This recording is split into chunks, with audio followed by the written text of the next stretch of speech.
टमाटर की बढ़ती कीमतों की वजह से वेज थाली और ज़्यादा महंगी हो गई है। रेटिंग एजेंसी क्रिसिल ने अपनी रिपोर्ट में ये कहा कि जून के मुकाबले जुलाई के दौरान वेज खाने की थाली का भाव 34% बढ़ गया है। टमाटर की वजह से वेज थाली की लागत बढ़ी है। जून के मुकाबले जुलाई के दौरान टमाटर की कीमतों में 233% का उछाल आया है। हालांकि इस दौरान नॉनवेज थाली की कीमत सिर्फ 13% ही बढ़ी है। नॉनवेज थाली में शायद टमाटर कम पड़ते होंगे। सर, सरकार के लिए ये वाली महंगाई रोक पाना कितनी मुश्किल है, कितना मुश्किल है या कितना संभव आपको दिखता है? शुभम, सरकार के में अब खाने की थाली की महंगाई की चिंता दिखने लगी है। वित्त मंत्री की तरफ से भी बयान आया, संसद में भी बात उठ रही है।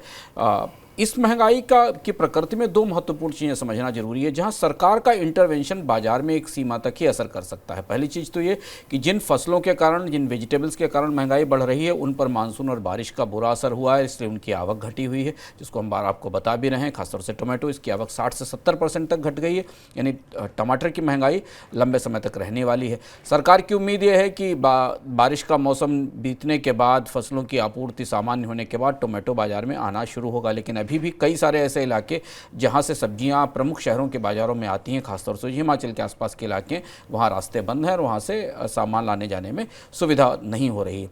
दूसरी बड़ी चीज़ है कि इस थाली की महंगाई में अनाज सबसे महत्वपूर्ण भूमिका निभा रहे हैं और उन दोनों पर सरकार का सीधा कोई नियंत्रण नहीं है। गेहूं की उपज भी कम है, धान की उपज को लेकर भी लगातार चुनौती बनी हुई, और इसलिए थाली की महंगाई उस मौके पर जबकि चुनाव भी सामने हैं और अन्य कई सारे आयाम भी जो खुले हुए हैं, चुनौतीपूर्ण है, उस बीच में इसे रोक पाना मुश्किल है।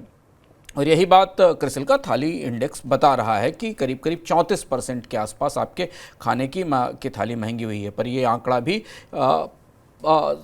टोकन है या सांकेतिक है, क्योंकि देश के अलग अलग बाज़ारों में खाने के उत्पादों की कीमतें अलग अलग तरीके से बढ़ती हैं।